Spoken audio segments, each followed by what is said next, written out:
안녕하세요. 한반도 미래 전략연구원 이사장 곽태왕 교수입니다. 제46회 전문가 포럼에 참석해 주신 데 진심으로 감사드리며 환영합니다.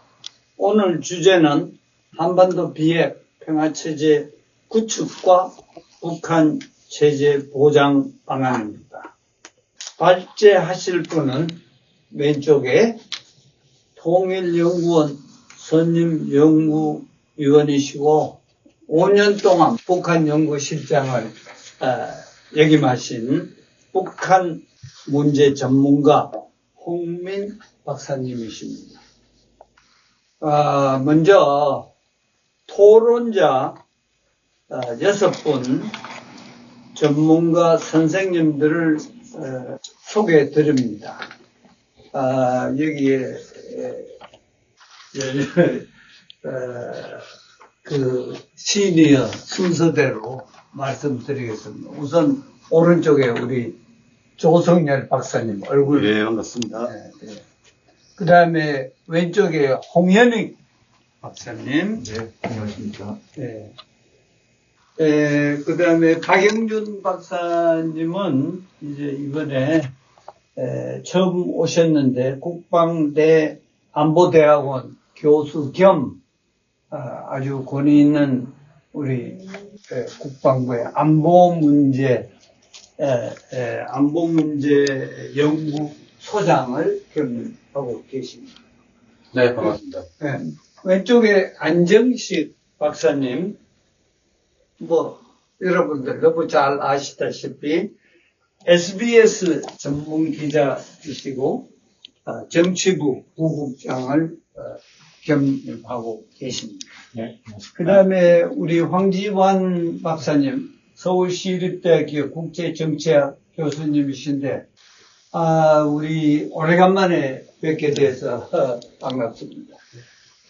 그 다음에 왼쪽에 계시는 김진아 박사님, 저희 알마마다 모교에 한국외국어대학교 Language and Diplomacy의 국제정치 교수로 계십니다.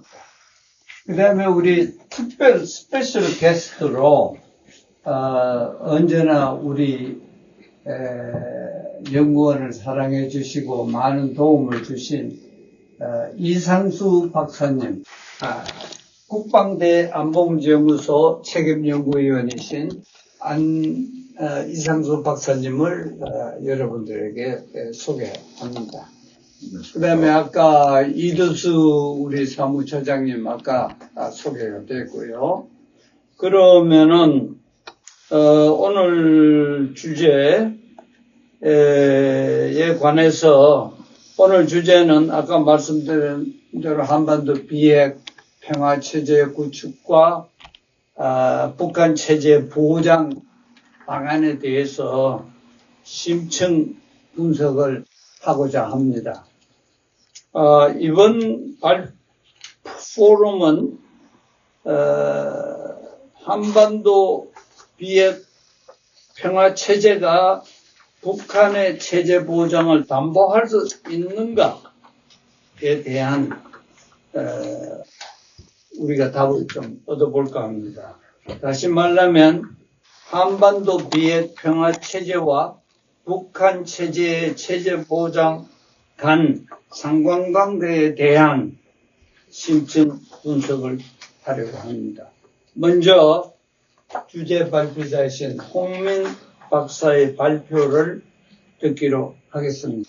홍 박사님 40분 동안 잘 설명을 부탁드립니다. 네, 안녕하십니까. 수요일은 박수 한번 쳐주시죠. 좀 편하게 말씀을 드리도록 하겠습니다. 사실 요즘 약간 이 글 자체가 큰 소리. 주제 자체가 사실 말씀을 하셔서 이제 의뢰를 받았을 때 그래서 이 주제 가지고 좀 쓸 수 있는 국면인가에 대해서 약간 이제 생각이 많았습니다. 근데 어쨌든 지지난해에 약간 언급됐던 이런 비핵 평화 관련된 내용들을 조금 그래서 문재식 갖고 이제 논의를 해달라라는 좀 말씀하셔서 어쨌든 그거를 좀 기존에 썼던 거를 좀 모아보고 이렇게 글을 만들긴 했는데 전체적인 흐름과 체계가 좀 일단 전체적으로 좀 안 맞는 부분이 많이 있습니다. 왜냐하면 지금 분명히 너무 안 맞는 부분들이 많아서 급하게 또 수요일쯤에 제가 또 다른 원고를 보내드렸는데 이미 토론자분들께서 다 읽으시고 토론문을 작성하셨기 때문에 다시 보낸 원고보다는 그냥 기존 원고로 하자 이렇게 말씀하셔서 이제 그냥 이 원고를 그대로 가져왔습니다. 그래서 사실 전체 내용을 한번 읽어보셨겠지만 흐름 전체는 아마 대략 다 아시는 내용이 같다 생각이 들고 사실 뒤에 있는 그 뭐 대안 형식으로 제시했던 한반도의 협력 안보 뭐 이런 부분도 사실은 지금 국면에 얘기하기는 조금 다소 이상적인 그림처럼 많이 느껴질 것입니다. 그래서 제가 오늘 발표드린 건 어쨌든 읽어오셨고 거기에 대한 이제 평을 준비하셨기 때문에 전 그대로 하시면 될 것 같고 저는 이제 그것들을 좀 압축해서 최근 현실에 좀 맞게 문제식을 좀 말씀드리는 걸로 가름을 하겠습니다. 우선 그 최근에 이제 가장 이슈가 되는 건 어쨌든 북한이 지난해 연말과 올 초에 걸쳐서 적대적인 두 국가론, 적대적인 교전 국가론 이걸 이제 주장하고 있는 부분에 대해서 먼저 일단 화두를 던지지 않고 얘기를 꺼내보는 게 좋을 것 같습니다. 워낙 이 부분에 대해서는 워낙 얘기들이 지금 많이 되고 있기 때문에 뭐 동일한 해석을 그대로 얘기하기보다는 조금 다른 관점에서 좀 보고 싶은데요. 이게 이제 향후에 북한이 핵 협상 내지는 핵과 관련된 어떤 접근 여기에서 어떻게 나올 수 있을지에 대한 태도의 문제를 한번 짚어보는 것인데 사실 이제 제가 나중에 준비한 글에서는 이런 북한의 태도 최근의 변화와 향후 이제 미국의 차기 행정부가 뭐 바이든 2기가 되든 아니면 뭐 트럼프의 재집권이 되든 간에 이들 그 차기 정부에서 이 북한과 관련된 북핵 접근을 어떻게 할 가능성이 높은지를 약간 보는 글인데 이제 그 맥락도 같이 여기 들어갔다고 볼 수 있을 것 같습니다. 우선 저는 그 북한이 최근에 그런 적대적 두 국가론을 주장하는 접근에 대해서는 그냥 북한 관점에서 본다면은 매우 실용적인 접근이다. 굉장히 실용적인 접근이다. 그러니까 어떤 면에서는 뭐 굉장히 혐오에 기반해서 대단히 적대적이고 감정적인 차원의 그 수능 아니냐, 또 그런 방식의 접근 아니냐라고 보는 시각도 있을 수 있는데, 저는 굉장히 실용적인 접근이다. 이렇게 일단 평을 할 수 있을 것 같습니다. 뭐, 그냥 쉽게 얘기하면 이렇습니다. 그 북한이 핵 전략 또는 국가 전략 차원에서 추구하고 있는 것이 도대체 뭘까라는 걸 우리가 본다면은, 어떻든 핵 보유국에 대한 정치적 어떤 승인, 정치적인 인정, 그것에 기반해 그것을 뭐 하기 위한 일종의 핵협상 지위, 그러니까 미국과의 핵협상 지위를 확보하는 부분들, 이런 부분들이 굉장히 중요한 목표일 것 같아요. 그리고 그것을 통해서 어떤 뭐 관계 개선이든 아니면 뭐 서로 불가침한 어떤 그 협정을 맺던 일정하게 이 현상을 변경시키고자 하는 핵 보유국의 지위를 일정 부분 인정받아서 뭔가 현상을 변경시키고자 하는 것이 공적인 목표일 수 있다. 이게 핵 전략이기도 하고 국가 전략이기도 할 거라고 보는데 그렇게 가기 위한 경로는 뭐 몇 가지가 있을 수 있겠죠. 미국을 경유해서 가는 방식, 또 아니면은 그것이 안 된다면 러시아나 중국과 어떤 형식으로든 간에 양자적 또는 다자적인 관계를 계속 유지하면서 신냉전 구도와 이것을 활용해서 적절하게 그 진영 내, 소위 자신들이 얘기하는 진영 내에서 뭐 핵보유국 승인을 일종의 간접적 또는 직간접적인 방식으로 받는 방식, 그 사실상의 뭐 핵보유국 기정사실하는 또 다른 경로를 타는 방식, 뭐 이렇게 대충 상정해 볼 수 있는데 이런 목표가 북한이 있다면은 여기에서 가장 장애가 되는 것이 뭘까? 북한 입장에서 본다면 핵보유국의 정치적인 어떤 인정이나 이것을 반대하고, 그다음에 북미 간의 일종의 뭐 핵군비 통제적인 협상이나 어떤 전향적인 협상을 하는 걸 가장 반대하는 국가. 한국이라는 거죠, 한국이기 때문에 한국이 있는 한 자신들이 추구하는 그 목표에 가기가 어렵다는 거고요.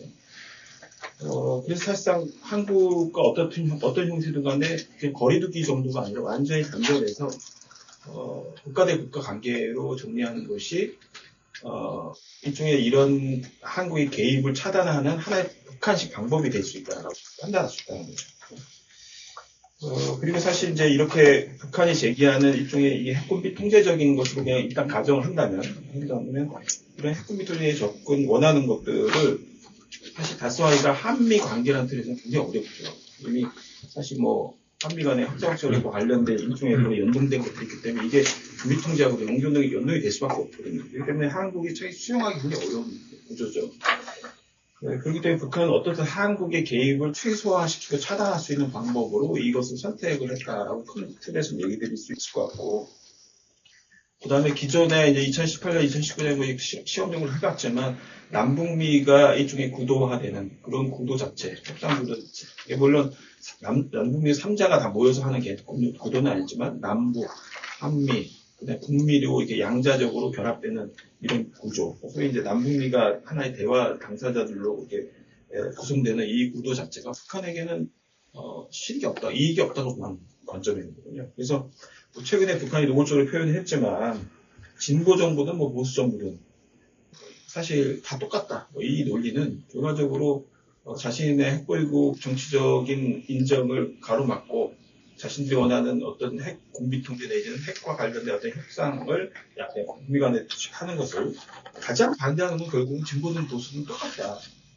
정도의 차이라든가 방해자냐 아니면 일종의 중재자냐 역할에 대한 자기 규정은 좀 다를 수 있지만 기본적으로는 방해자다라고 보는 것이죠. 그래서 한국식 의제가 개입하는 것, 그리고 남북관계라는 것이 북미관계에 뭔가 자꾸 연동시켜서 개입시키려고 하는 것, 이거는 진보든 보수든 간에 계속 똑같다. 그래서 결국은 이거를 잘라내지 않으면, 그리고 남북관계, 그러니까 소위 남북관계라는 것과 이 한반도 문제에서 한국의 당사자론을 갖다가 일종 최소화시키는 것이 오히려 굉장히 생법상은 이익이 된다. 이렇게 이제 판단할 수 있다는 것이죠. 그래서 결과적으로 북한이 최근에 이런 적대적 두국가론을 소위 주장하고 있는 내용들은 단기적으로 지금 현 정부에 들어서 그냥 뭐 감정적으로 대응하기 위한 그런 기관에서 나온 것이 아니라 이미 2019년부터 꾸준히 이와 관련된 홍보들을 해왔고 그것이 구체화된 지금 시점이 지금인 것이지 이게 당장 이번에 현 정권을 목표로 한 어떤 그런 내용으로 넘어보기에는 긴 준비가 이미 있었다라는 것이죠.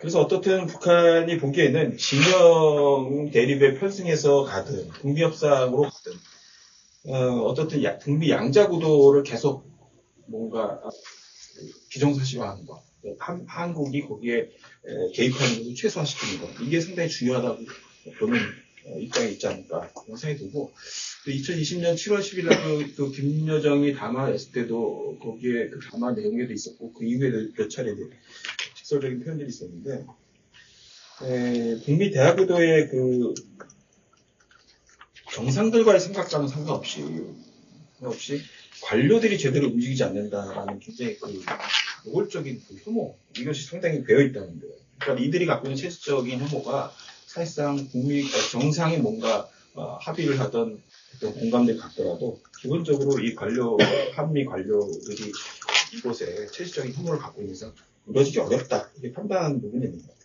그래서 이 남북미 구도 자체도 그렇고 거기에 관련된 관료들의 어떤 대북 인식도 그렇고 전반적으로 한국을 계속 뭔가 대화 당사자로 유지한 채 뭔가 유지하는 건 굉장히 어렵다라고 판단을 한 것이 보입니다. 그래서 그런 부분이 이제 크게 실용적인 차원에서 단절을 선언한 배경에 있지 않는가라는 생각이 들고, 또 하나는 이건 뭐 계속 제가 이제 꾸준히 제기한 거죠. 2019년 이후부터 사실 이제 북한이 전술핵과 관련된 미사일 개발을 가시화하고 성과시키고 나서 뭐 2021년 그러면 사실상 작전 개념까지 얘기하면서 실전화 모두를 가기 시작했고, 최근에는 뭐 양산책에 보여주는 정신이 없을 정도로 그래서 빠르게 움직이는 거죠.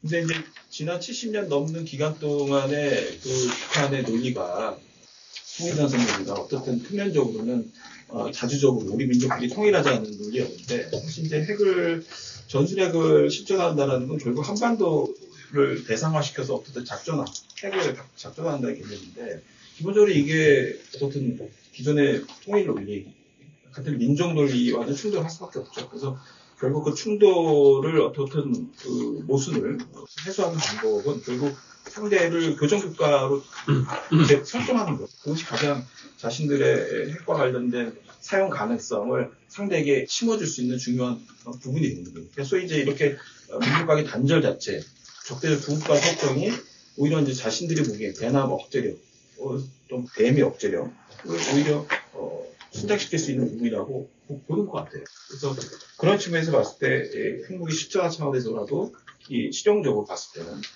단절을 하는 것이 훨씬 더 유용하다 이렇게 본 것 같아요. 그래서 이런 대적성 설정, 대적이란 말 표현을 계속 2020년 이후 계속 이제 꾸준히 써왔는데 최근에 와서 이제 급격하게 많이 쓰는 이유도 이런 대적성을 설정해야지만 핵무기의 사용 가능성, 그것이 대남 대미 억제력 효과를 발휘할 수 있다라는 그런 어떤 설정이 분명히 개입이 돼 있다고 보여집니다. 그래서 결과적으로 봤을 때 북한이 향후에 지금도 취하고 있는 태도지만 향후에 취할 행동 포함해서 한다면 한국과 더더욱 철저한 단절을 표현하는 다양한 물리적 또는 선언적, 외교적 다양한 방식을 아마 취할 것으로 보여집니다. 이거는 저는 대남 메시지라는 측면만으로 협소하게 보일 사안이 아니라 철저하게 저는 이건 대미 메시지라고 봅니다.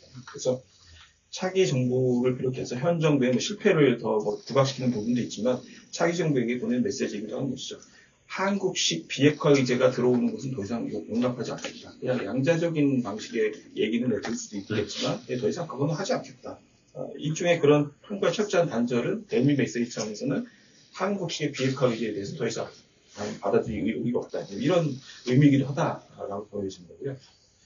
그 다음 그런 차원에서 핵무기 고도화를 최대한 과시하는 게 필요하죠. 그래서 지난 연말에 8기 9차에서 얘기를 했지만 8개 부문을 거쳐가지고 굉장히 다양하게 올해 할 과제들을 얘기를 했어요. 그리고 실제 오늘 보도 나온 건 화성 18령 양산하는 것까지 공장까지 공개를 하고 그 공장 안에 보니까 좀 세어본 것만 해도 한 19개 정도 발사 차량에 19개 정도가 있어. 거기에 미사일 탑재 장착이 된 거가 9개가 있더라고요. 그러니까 이제 이거를 2025년까지 생산 계획에 따라서 하겠다는 거잖아요. 양산을 하는 것을 구체적으로 이렇게 공개를 하면서까지 얘기를 한다는 거죠. 참, 어떤 면에서는 일반 국가에서 봤을 때 굉장히 넌센스 같은 얘기지만, 어쨌든 그렇게 공개를 하면서까지 얘기를 한다는 건 최대한 어쨌든 고도화를 같이 하겠다. 대미 차원에서 그런 것이고요. 물론 오늘 공개한 게 사실 대미용으로만 꼭 한정하기는 좀 어려운 부분이 있죠. 이거 중국, 대러시아에 대해서는 의미는 있을까 보여지는데, 어쨌든. 그래서 이런 핵무기 고도화를 최대한 과시해서 자신의 핵무기의 개발과 보유는 더 이상 되돌이키기 어렵다. 불가역적이다. 그리고 앞으로 이런, 더 이상 되돌이키기 어려운 이런 핵무기 고도화이기 때문에 비핵화에 대해서 더 이상 얘기하지 마라. 비핵화된 불가 메시지를 각인시키기 위한 용도가 있겠죠. 그래서 그런 행동은 계속 이제 앞으로 미국 대선 전후에서 더 강화시킬 가능성이 높고 올해 아마 그 정점을 찍을 가능성이 높다라는 생각이 들고요. 그 전쟁 준비 완성이 이제 한 1년 반, 2년 전부터 전쟁 준비 완성 계속 힘들었고 최근에 이제 며칠 동안 계속 일주일 동안 그 군수공 공장들 방문하면서도 계속 전쟁 준비 완성, 전쟁 억제를 계속 그 얘기를 하고 있거든요. 그래서 물론 이게 이제 자신들의 재래식 무기를 양산하고 그다음에 전술핵을 대량 생산하는 부분들에 대한 명분이기도 하지만 미국을 상당히 자극하는 측면도 있을 수 있다고 봅니다. 어쨌든 유럽에서의 우크라이나와 러시아의 전쟁, 그다음에 중동에서의 이스라엘과 이란까지의 확장 가능성도 있고 중대 정세도 불확실해진 부분. 그래서 미국의 입장에서는 대중국 포위까지 포함한다면 굉장히 다양한 것들을 지금 관리하고 대응을 해야 되는데 이 미국의 전장 확대에 대한 우려 이것은 상당히 자극하는 부분이 있을 수 있다고 봐요. 전쟁을 계속 강조하는 부분이. 그래서 미국 내에 오히려 이제 북한을 좀 더 관리해야 되는 거 아니냐, 좀 더 위협을 감소시키기 위한 움직임으로 가야 되는 것이 아니냐, 이런 것들을 좀 더 분위기를 조성할 수 있는 여지도 충분히 가지고 있다. 그래서 이런 전쟁 준비와 관련된 행보를 아마 올해 내내 계속 할 가능성이 있고, 내년에도 이제 국방부 발전 5개년 계획에 내년에 5년 차에 해당되거든요. 그래서 그때도 계속 밀고 나가면서 하지 않을까라는 생각이 드는데, 네, 그런 이제 행동으로 계속 나가고 있는 거고, 그 다음에 뭐 대러시아 협력 강화하는 부분 다 아시는 부분, 또 대중국 관련해서도 뭐 서운한 부분도 있을 수 있다는 해석이 있지만, 기본적으로 연대전선을 관리하는 부분도 계속 유지하고 있습니다. 그래서 결과적으로 반미 코드를 좀 자극하는 쪽으로 해서 뭔가, 갈 가능성이 높죠. 그래서 최근에 뭐 군속 방문한 보도 내용들 보면 우리, 중국을 포함해서 우리라는 표현을 계속 쓰고, 이런 얘기를 하고 있어요. 그래서 어쨌든 이 공동의 전선을 만든다라는 반미 코드를 자극하는 것들이 계속 할 가능성이 높습니다. 그래서 결과적으로 이거는 대북 제재를 무력화하는 중요한 효과를 거두기도 하고, 또 한편에서는 이 뭐 러시아와 양자적 정상회담 뭐 이후에 그 양자적인 어떤 회담 대화를 통해서 핵보유국, 북한의 핵보유국의 정당성을 지지받는 일종의 통로로 이런 협력들을 활용할 가능성이 높다는 거죠. 그래서 결과적으로 한국과의 단절, 그 다음에 핵무기에 대한 최대한의 과시, 전쟁 준비 완성, 그 다음에 대북, 대중국, 대러시아 협력을 강화하는 움직임을 통해서 제국 제재를 무력화하고 핵보유국 정당성을 지지를 확보하는 부분. 이런 움직임으로 갈 가능성이 높다. 이렇게 보여집니다. 사실 이제 대북 제재의 무력화 관련해서는 뭐 지금 계속 뭐 얘기가 나오고 있죠. 그래서 전문가 패널을 더 이상 연장하지 않았기 때문에. 그런데 이게 이제 제재의 역설, 일종의 제재 역설이죠.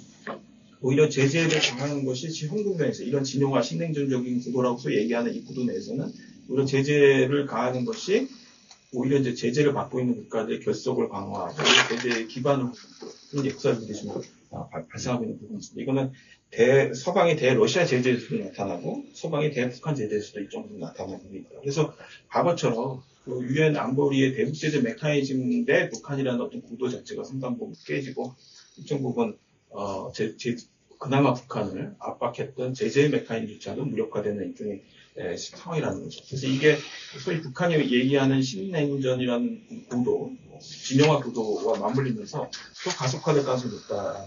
그러니까 소위 말해서 북핵 접근에 있어서 과거처럼 유엔 안보리 메커니즘이라는 것이 그 일종의 중요한 압박 수단으로 동원됐던 그 구도와 한계를 기본적으로 변했고, 그다음에 진영화나 소위 말하는 신냉전의 구도라는 것 자체가 이미 북핵 접근 자체 환경을 근본적으로 바꾸고 있는 부분이 있다라는 겁니다. 그렇다면은 이제 과거와 같은 비핵화라는 이제 소위 접근 방식으로 북한이 이 비핵화 문턱을 넘어야지만 대화가 진전될 수 있다, 또 대화를 할 수 있다라는 구도가 과연 지금 국면에서 이제 확립이 가능한가?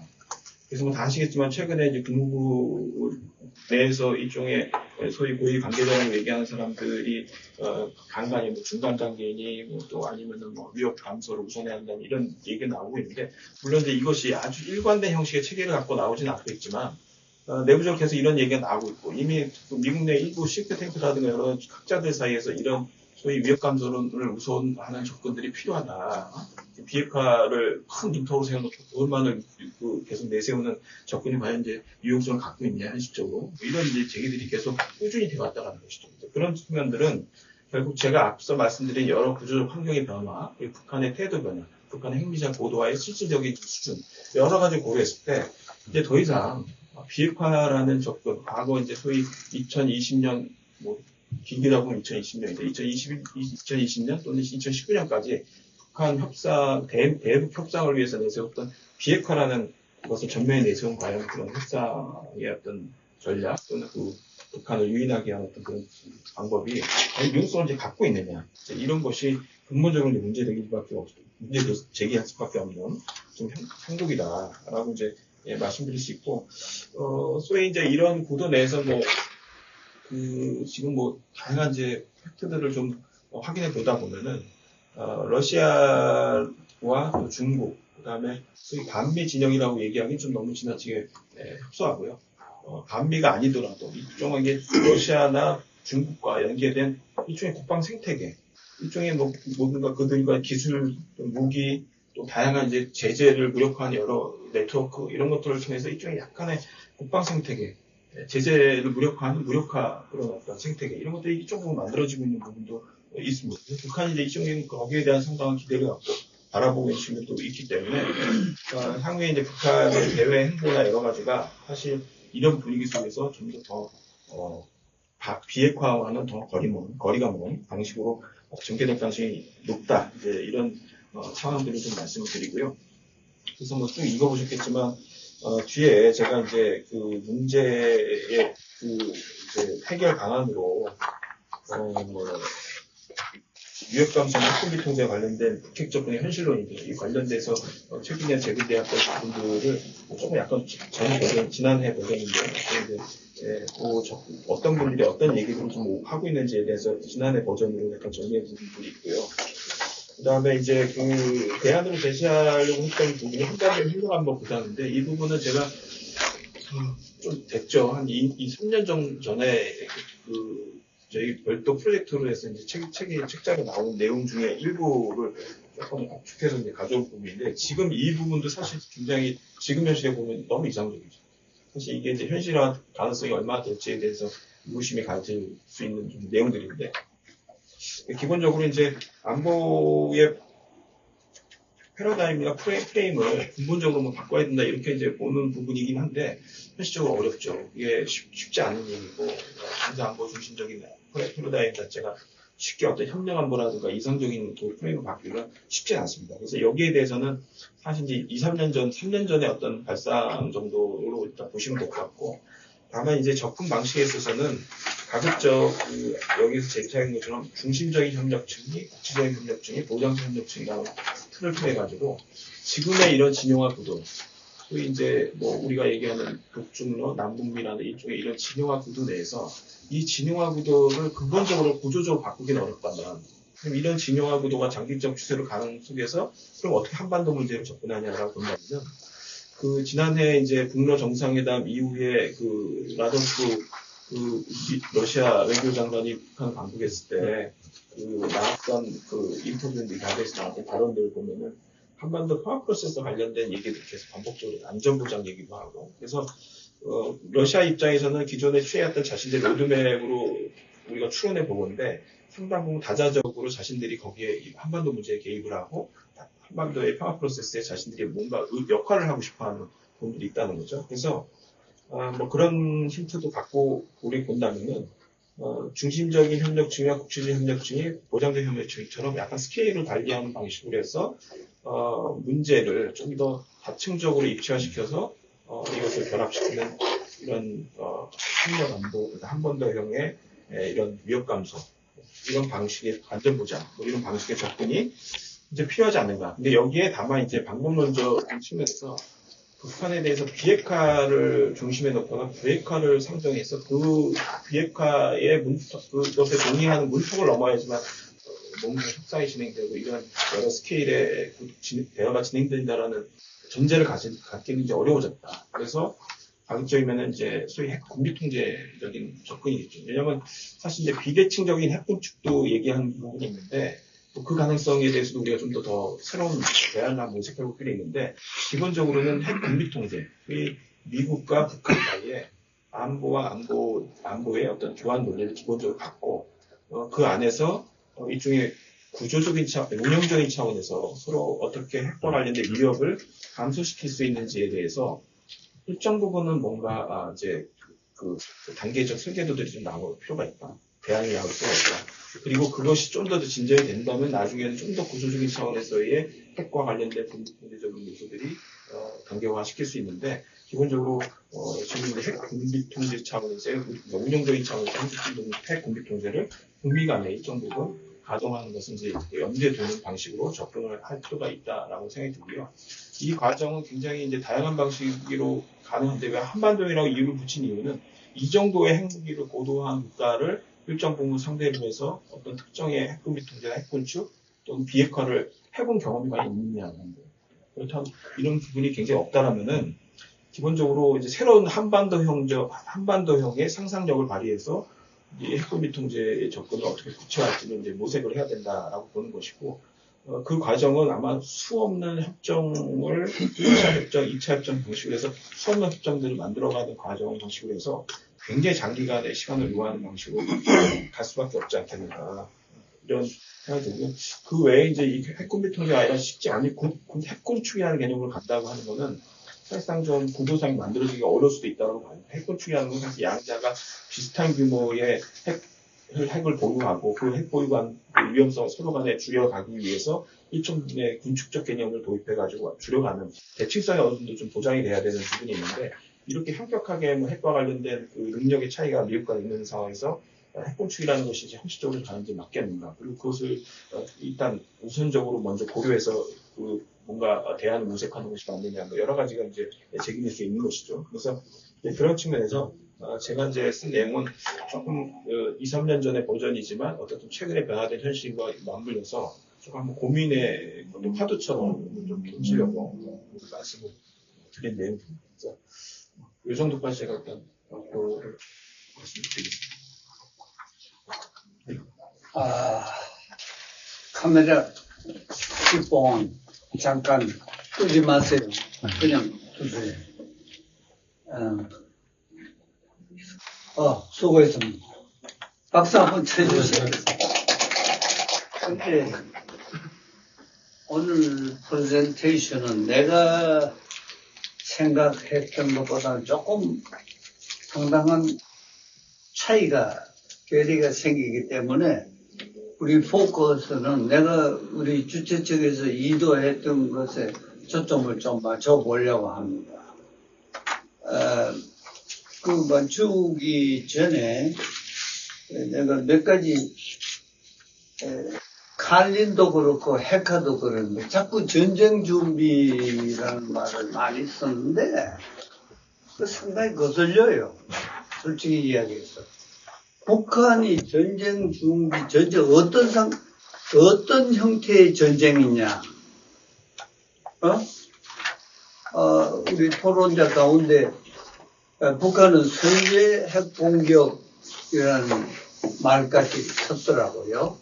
그렇게 해석하신 분들도 있더라고. 그런데 북한이 과연 5개 그 경우에 핵을 사용하겠다는 것은 어디까지나 내가 보기에는 조건부 핵 사용인데 그걸 선제 핵 사용이라고 해석하는 것은 조금 무리가 아니냐. 그리고 전쟁이라는 것은 자기들이 이게 방어적인 전쟁을 이야기하는 거냐, 공격적인 전쟁을 이야기하는 이게 칼린이나 헤카가 전혀 그런 분리가 안 돼 있습니다. 그래서 내가 그 통일뉴스 칼럼에서도 도대체 뭘 의미하는 건지 좀 설명해달라. 오늘도 자꾸 전쟁 준비 이야기를 하셨는데 전쟁 준비, 방어적인 전쟁을 이야기하는 것 같으면 내가 생각하는 북한이 준비하는 것은 맞다고 봐요. 그렇지 않고 공격적인 전쟁 준비한다 그러면은 그건 아니다. 그걸 분명히 나는 해야 된다. 미국이 이게 적대 정책에 일어나서 선제 공격을 하거나 무슨 지금도 지금 F-35A하고 F-22 미국 비행기하고 지금 공군 연습하고 있어요. 핵전쟁 연습이야 이거는. 거기에 대해서 대비해서 전쟁 준비하는 거다. 왜 전쟁 준비를 해야 하느냐.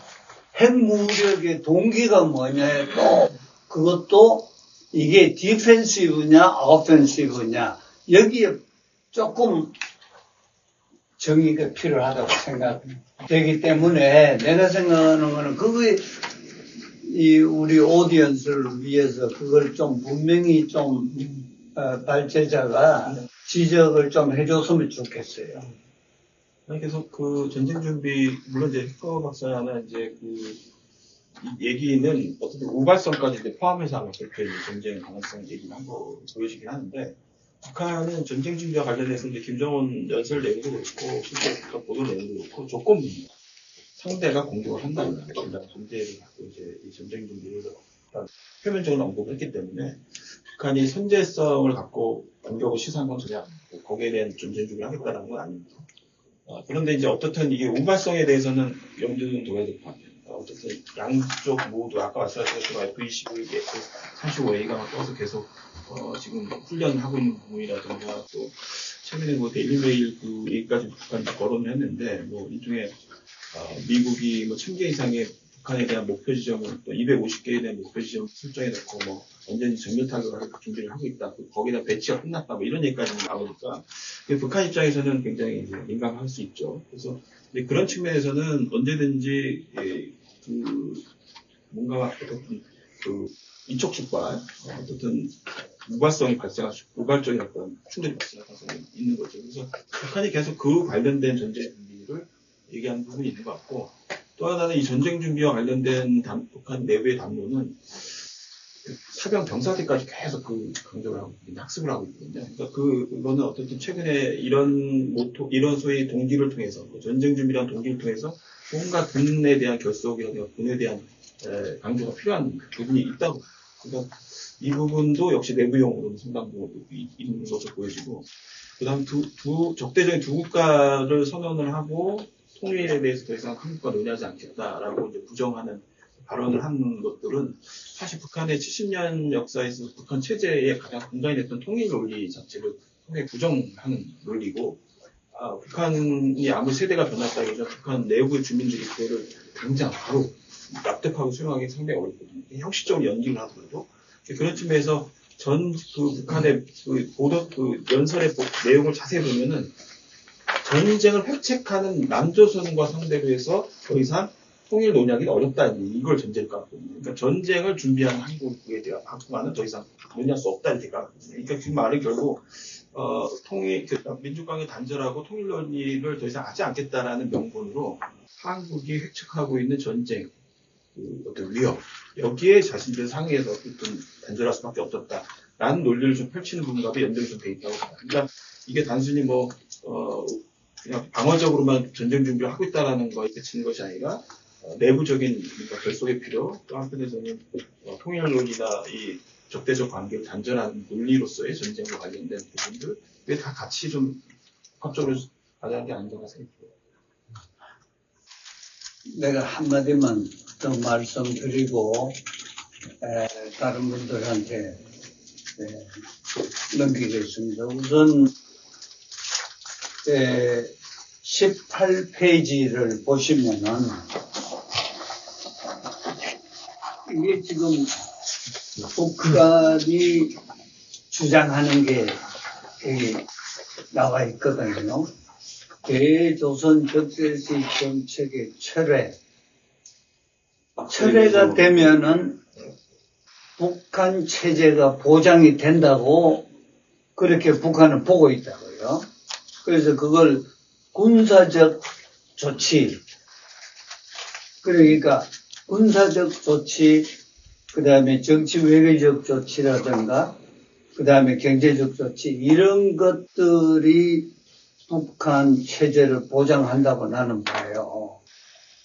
그건 이거는 어디서 나온 자료인지 모르지만 잘 정리되었다고 생각하기 때문에 나는 지금도 2018년 3월 5, 6일 날 평양에서 정의용 그 당시에 안보실장하고 그 다음에 국경원장 그 당시에 이름이 갑자기 서훈 실장 두 분이 가서 대화를 하고서 거기에서 이제 4.17 정상회담을 끌어냈고, 거기에서 나온 이야기가 뭐냐 하니까 김정일 위원장이 한 말이에요. 두 가지 전제 조건만 충족되면 우리는 핵무기를 가질 필요가 없다. 그 충족 가운데 하나가 여기서 오늘 강조한 대북 적대 정책, 철회 혹은 그걸 포기해달라. 그리고 우리 체제를 보장해주면은 우리가 왜 핵무기를 가져야 하느냐. 그렇게 말씀하고 그렇게 알려졌어요. 그게 보도됐다고.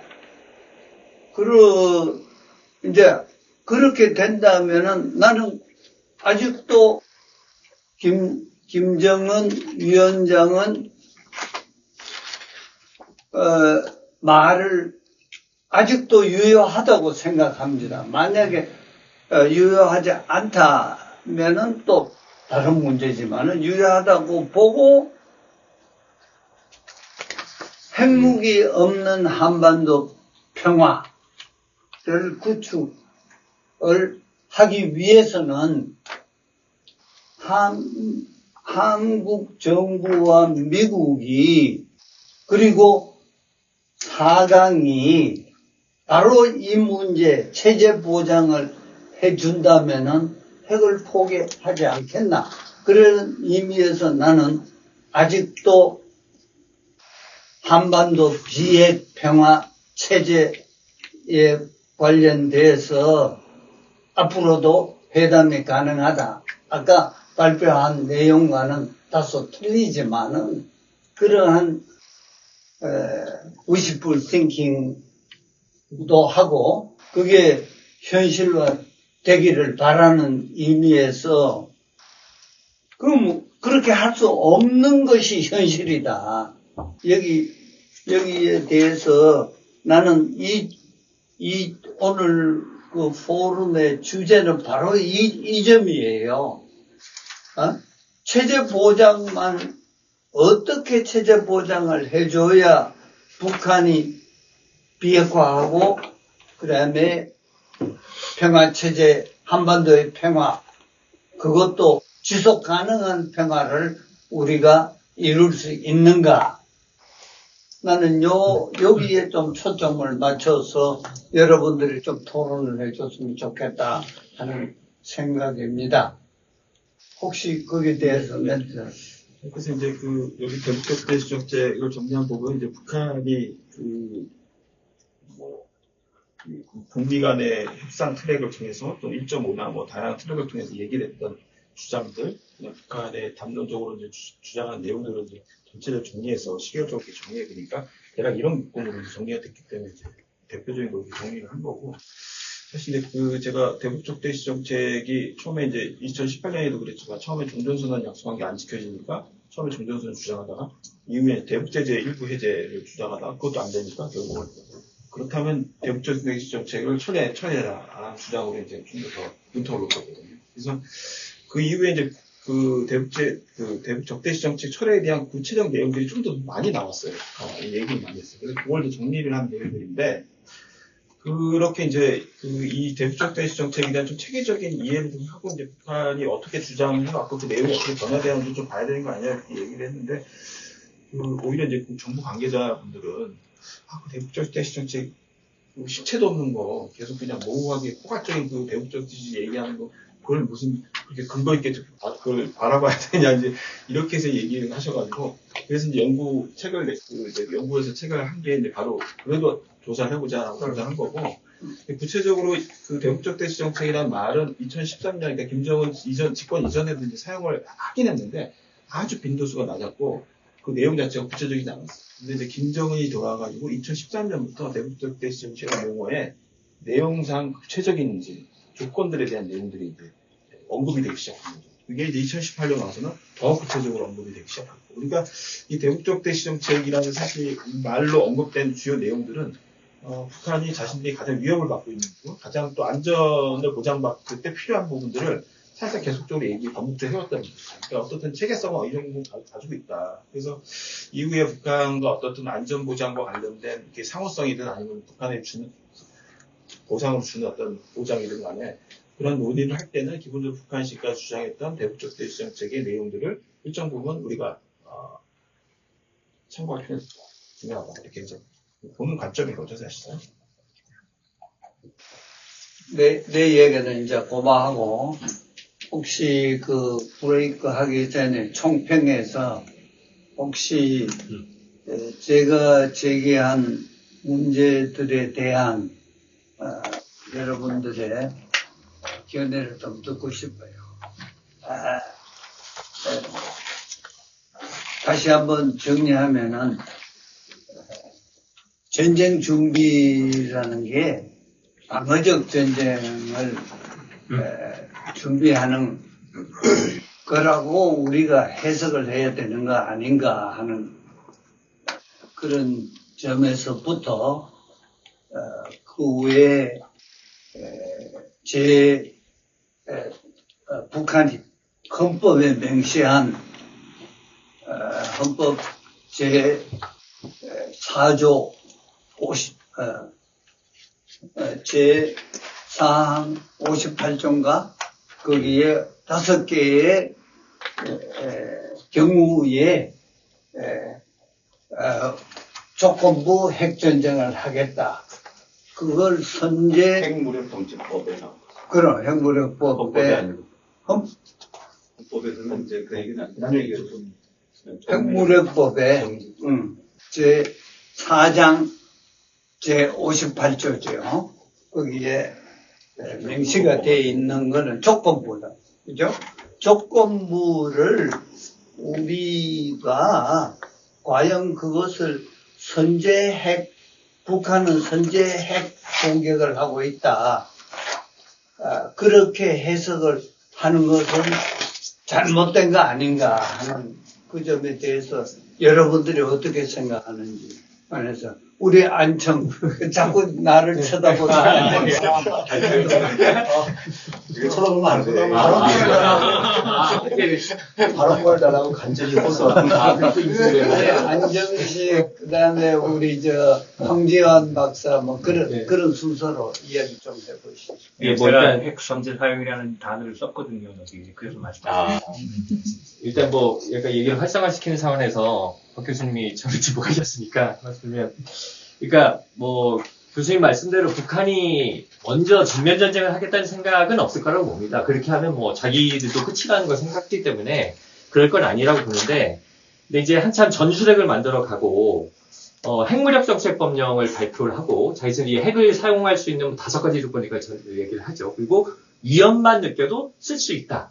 라고 이제 그게 이제 소위 선제 핵 공격으로 해석되는 부분이 있었고, 그 무렵에 소위 김정은 현 지도자 이때 보면 상당히 이제 우리는 전술핵을 가졌기 때문에 그 전술핵에 대한 자신감이 상당히 생겨서, 그러니까 뭔가 국지적으로는 이걸 우리가 활용해서 전쟁 개념을 쓸 수도 있겠다는 자신감이 상당히 들어간 듯한 느낌이 있었어요. 그래서 당시 또 우리 남한에서는 또 역으로 불안감이 과연 미국이 서울을 지키기 위해서 워싱턴을 포기할 거냐, 이런 식의 이제 좀 불안감들이 많이 있었잖아요.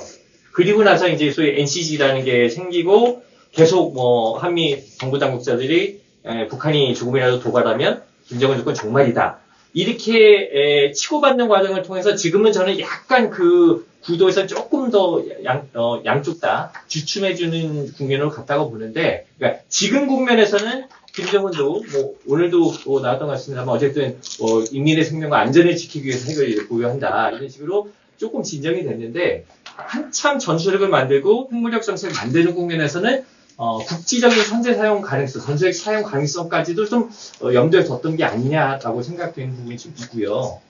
그리고 교수님 말씀하셨던 대북 적대시 정책 철회 부분은 이 부분만 제가 좀 제 토론 부분 말씀드리면, 저는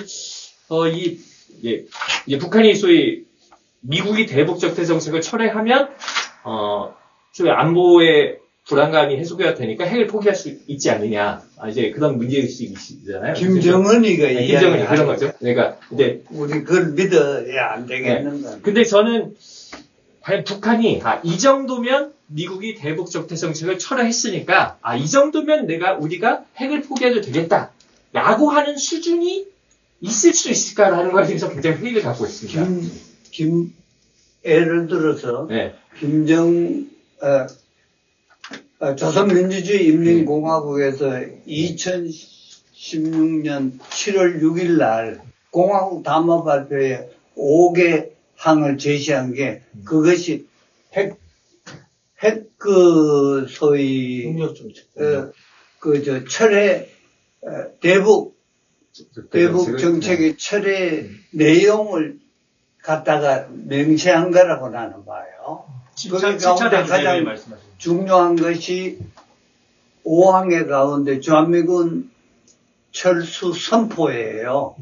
즉각 철수에서부터 약간 후퇴해가지고 그런데 증리행을 7차 당대 7차 당대. 하고 그 직후 다음 달인가 음. 담아낸 거예요. 담아낸 거. 그 이후 7월 6일이 6일에 아니고 그 2017년 후에 16년. 그 후에 많이 변화했어요.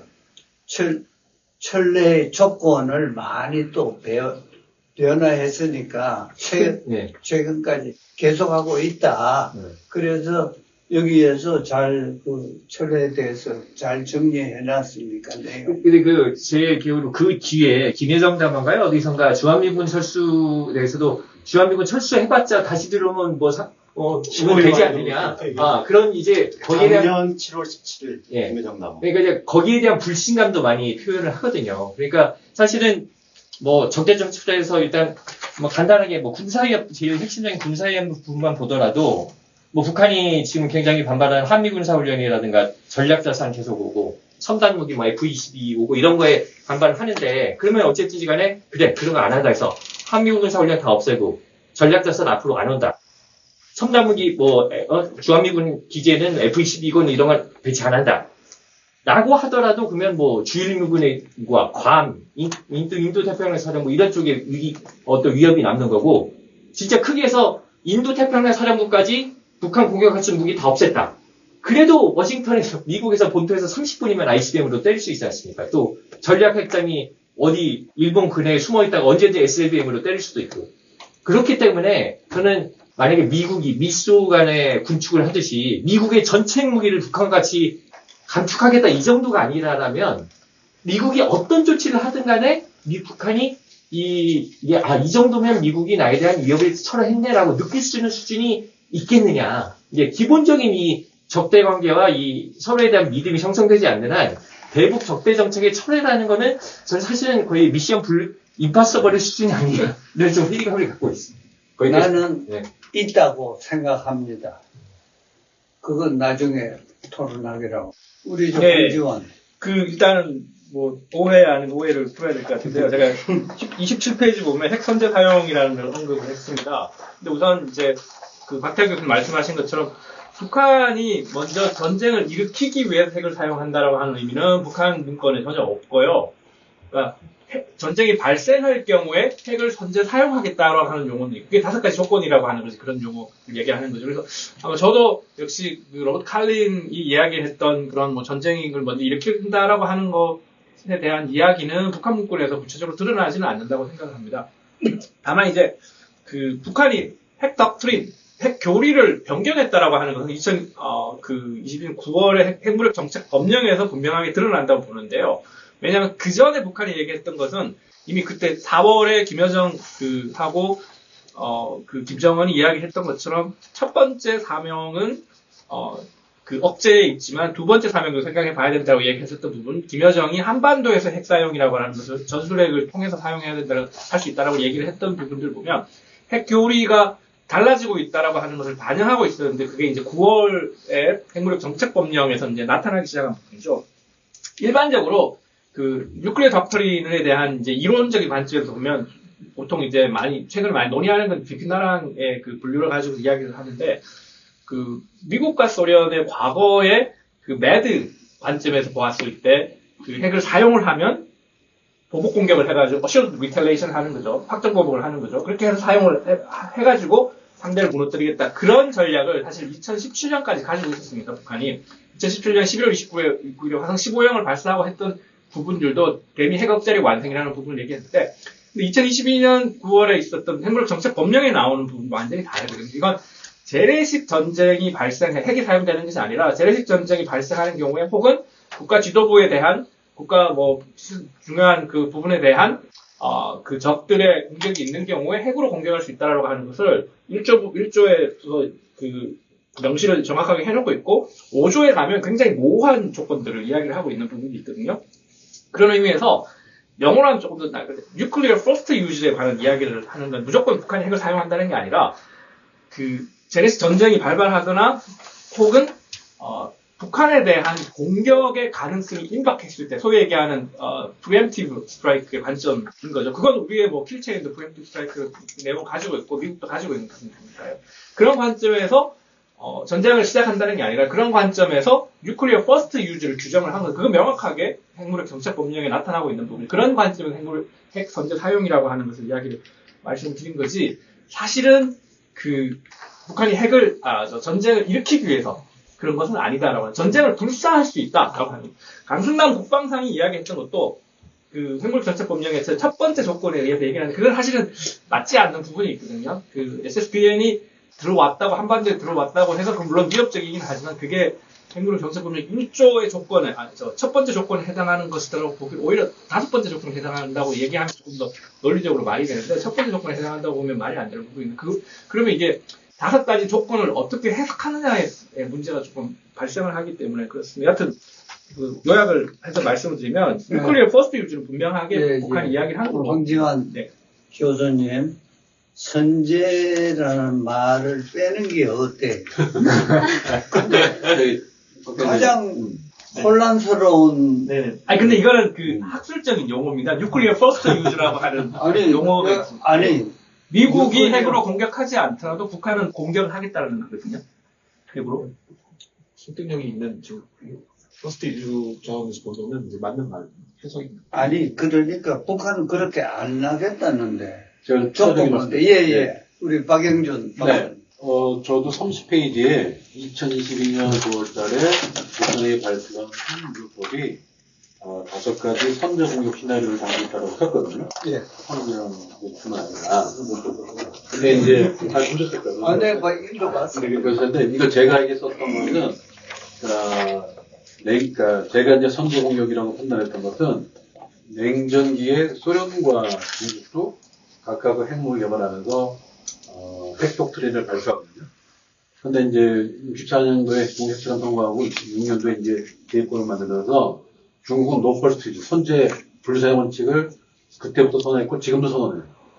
뭐 지난주에 일본에서 뭐 중국 유무선 합의가 만났지만 자기들은 선제 불사용 원칙을 유지하고 있다고 하고요. 소련의 경우에는 냉전기에는 선제 사용 원칙을 포함시켰다가 탈냉전기에는 선제 불사용을 들어섰다가 2010년도 러시아의 핵 독트린에는 이 선제 사용의 경우를 2가지로 나누거든요. 핵 공격, 소련에 대해서 핵 공격이 가해졌을 경우하고 재래식 공격을 가했는데 소련이 아니라 유출을 했을 때 이제 2가지를 써서 사용할 수 있다고 해요. 그래서 소련의 경우에는 선제 공격의 범위를 여전히 유지하고 있다라고 보통 보죠. 그것과 비교해 봤을 때 북한이 2022년 9월 달에 발표한 것은 중국이 공표한 핵 독트린이나 그러니까 러시아가 2010년도에 핵 독트린을 발표한 것보다는 공격의 범위를, 선제 공격의 범위를 굉장히 넓혀놓은 거예요. 그래서 저는 이제 소련 및 러시아와 중국을 비교해서 북한은 상대적으로 더 넓게 공격의 범위를 넓혀놨다고 저는 판단한 거고요. 비핀나라는 아직은 북한을 본격적으로 다루지 않았기 때문에 그 책에서 괜찮은 비핀나라는 별로 첨부하지 않았지만은 그래서 첨부한 거고요. 다만 이것이 이제 그렇다면 북한이 공격적인 그런 독트린을 표방하느냐 아니면 이제 방어적인 독트린을 표방하느냐는 건 조금 더 민감하게 따져봐야 될 텐데 북한도 예컨대 이제 미국이랄까 또 여러 전력 태세랄지 보고 있기 때문에 북한이 만약에 이제 부탁되고 표명을 2020년 법에서는 그렇게 표명했지만 선제 공격을 감행한다. 이건 북한 스스로 굉장히 불리한 그런 상황이 초래될 것을 알고 있다고 보여지기 때문에 그거는 근데 이렇게 발표했다고 해서 북한이 그렇다면 완전 공격적인 독트린을 발표하는 거냐? 거기까지는 좀 판단을 좀 더 요구를 해야 될 것 같고요. 북한도 아마 이런 공격적인 독트린을 발표함으로써 어떻게 보면 이제 북한 상대방에 대해서 억제 효과를 거두려고 하는 그런 어떤 블러핑 그런 측면도 분명히 있을 것이다. 보안에서 염두에 둬야 되지만 문건만을 봤을 때는 냉전기 소련, 지금의 러시아보다는 훨씬 더 선제 공격 범위를 넓혀놓은 그런 문건이다라고 볼 수밖에 없죠. 저는 5개의 조건이 경고하는 거지 실질적으로 핵 사용을 한다는 거는 공멸을 이야기하는 건데 과연 사용할 수 있을까에 대해서는 전혀 나는 의심을 가집니다. 미국에 대해서 제발 좀 우리도 제2 타격력을 갖고 있으니까 공격하지 마라는 경고형이 아닌가. 이렇게 판단이 사실 이것도 억제 정책입니다. 억제적 인터넷 정책입니다. 억제적 예, 예.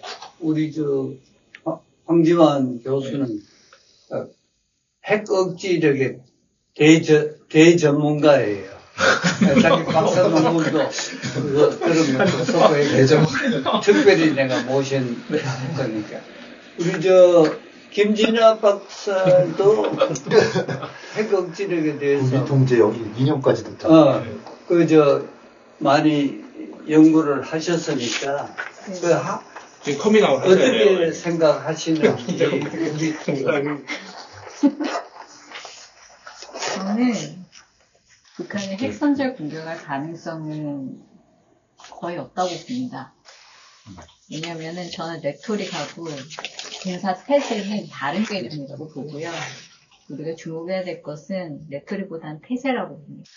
물론 태세가 능력과 의지, 레토릭 다 포함이 되는 개념이기는 하지만 아직까지도 군사 태세만 봤을 때 비용 대 이익의 효과가 그렇게 크지 않다라고 판단하고요. 물론 전제는 북한이 합리적인 결정을 할 줄 아는 행위자라는 가정을 했을 때 그렇고요. 왜냐하면 북한이 그럼 뭐를 고려를 해야 되냐면 조건이 맞춰져야 돼요. 첫 번째는 핵을 선제적으로 사용해서 어쨌든 뭔가 분쟁이 일어나는 상황에서 피해 제한이 가능해야 되고요. 스스로. 두 번째는 확전 통제가 스스로 또 가능해야 됩니다. 전장을 주도할 수 있어야 되거든요. 그러려면은 결국에는 미국의 대응이 제한적이어야 된다라는 또 하나의 가정이 생겨버려요. 근데 이게 다 아직까지는 북한이 조건을 충족시킬 수가 없습니다. 게다가 미국이 대응을 한다라고 할 때 이건 결국엔 장기전이 되거든요. 그러면 장기전을 계속 유지를 할 수 있는 능력이 있느냐? 제가 판단하기로는 장기전 능력은 없거든요. 그러면 결국에는 또 하나의 질문이 생기는데 주변국이 그러면 어느 정도까지 도와줘야 되는데 과연 중국이나 러시아가 한반도 핵전 때문에 연루가 될 것인가? 그 비용을 과연 분담을 할 것인가? 그것도 저는 불가능하다라고 보거든요. 이 모든 것들을 종합을 해봤을 때 저는 다시 처음으로 돌아가서요. 핵선제 공격 가능성은 적어도 합리적인 판단을 한다라고 했을 때는 가능성이 낮다고 봅니다. 선제 사용. 선제 사용. 그럴 수도 있습니다. 우리 조성열 박사가 우리 학계 최고 권위자고 여기에 관한 책을 많이 쓰고 제가 한 말씀 말드리면요. 한 말씀. 그러니까 7차 당대회 때는 2016년 5월달에는 절대로 핵무기 선제 사용하지 않는다. 라고 얘기했고요. 2016년. 근데 2020년 10월달 방창건 75조 열병식에서는 남용하지 않고 절대로 핵 선제 사용하지 않는다라고 얘기했다가 8차 당대회 때는 뭐냐면 침략적 적대 세력이 우리를 겨냥하여 핵을 사용하지 않는 한 핵무기를 남용하지 않는다고 해가지고 선제 사용하지 않는다는 얘기를 안 해요. 일단.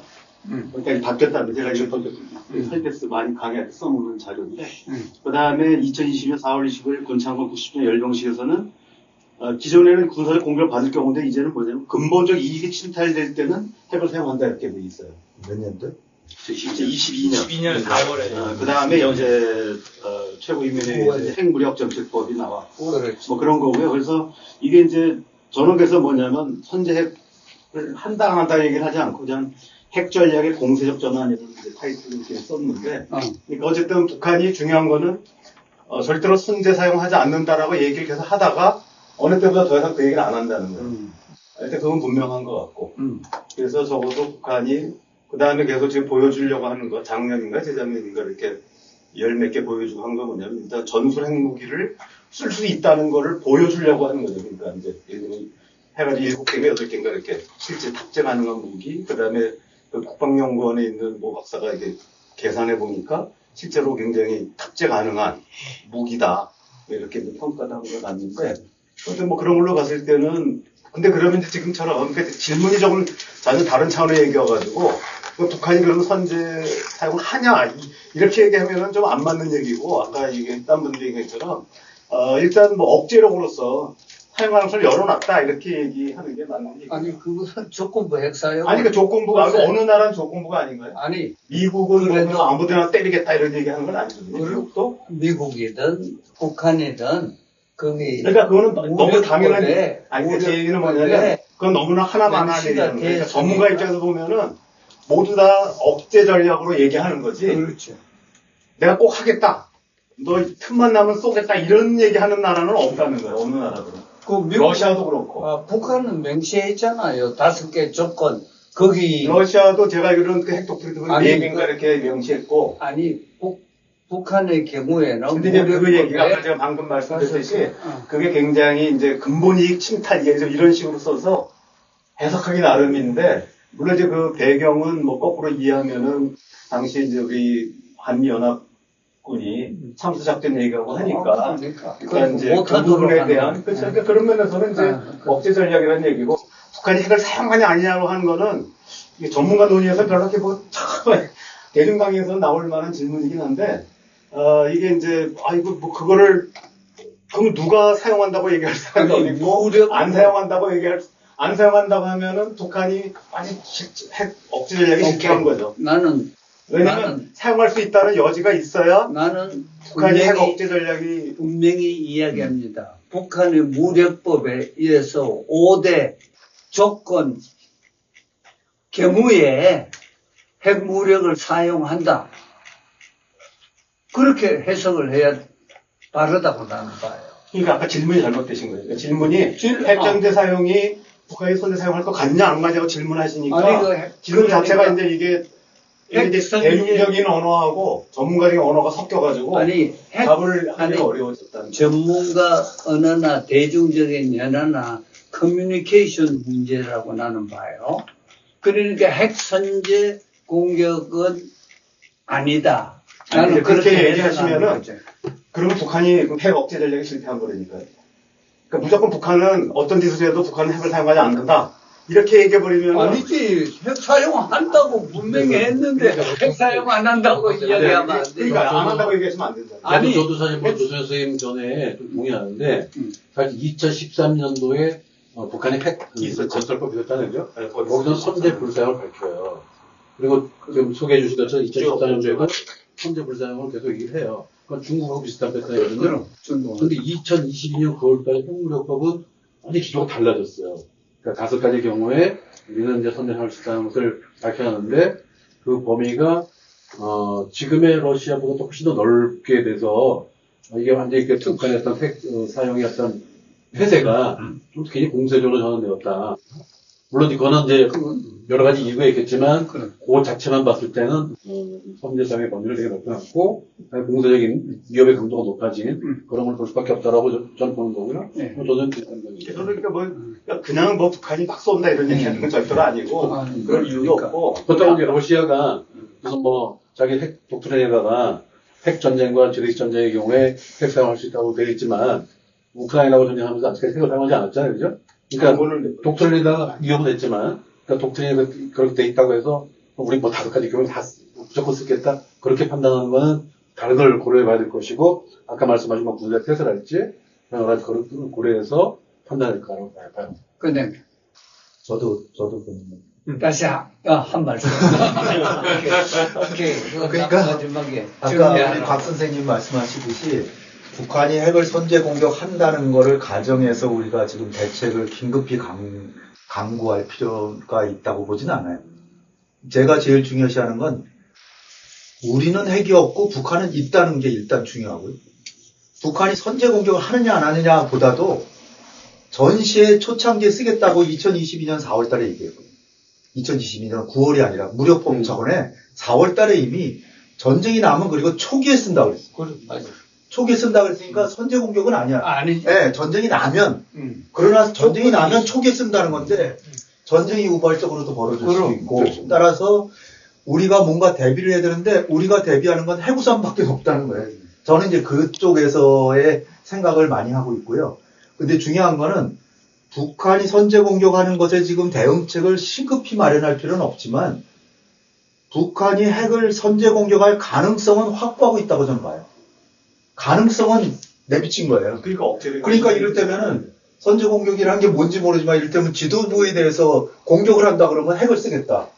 그게 선제 공격이 아니에요. 아니, 그게 왜 선제 공격이에요? 그러니까요. 그러니까 그게 그러나 그렇게 해석하면 안 된다. 그러니까 그 광의적으로 돼 있기 때문에 북한이 핵을 선제 공격할 수 있는 가능성은 우리가 생각은 해야 된다는 거죠. 선제 공격은 가능성이 전혀 없다. 이렇게 보면 안 된다. 더군다나 이제 뭐냐면 북한이 핵으로 공격받았을 때 핵을 쓴다라고 하는 거하고 지금 북한의 핵무력 정책법에도 그게 아니라 핵을 가진 나라하고 동맹인 국가가 재래식으로 공격해도 핵을 쓰겠다고 했거든요. 그건 당연하죠. 경우야. 그것도 경우야. 아, 그러니까. 그 경우에 다섯 경우에 하는데 그거를 정권의 존립이 이기처했을 때 그러니까 다섯 개 경우가 굉장히 추상적이고 다시 말하면 한마디로 얘기하면 미국이 핵을 위협을 하지 않도록 자의적으로 한국군이 해석하는 상황에서도 한미연합체제 핵을 속에서 쓰겠다고 공격하면 안 돼. 그 상황이 서구에서 볼 선제 공격이라고 볼 수 있는 판단권을 오케이 정리합시다. 근데 우리는 핵이 없다는 거죠. 나는 저는 그게 더 중요하다고 봐요. 왜 우리는 없어야 돼? 아, 한반도 비핵화 선언도 없는데. 아니, 그래서 제가 핵을 개발해야 된다는 얘기가 아니라 거의 뭐 정상이나 박사 수준이니까. 이거는 대한민국이 지금 북한보다 경제력이 50배가 앞서는데 이건 완전히 무책임한 지금 상황이에요. 우리 국가안보에서도 굉장히 무책임한 상황을 그것도 보수 정부에서 간과하고 있다고 하는 게 저는 굉장히 개탄스러운 거예요. 선배는 강가 안 했는데 제가 그렇게 보시죠. 아니야. 내가 황재환 교수 내가 하나 질문을 영어로 핵 선제 공격을 어떻게 해석해요? 저는요, 아까 말씀드린 것처럼 핵 선제 공격이라는 용어는 안 돼요. 핵 선제 사용이에요. 이거는 군사적인 핵 선제 사용. 예, nuclear first use라는 거죠.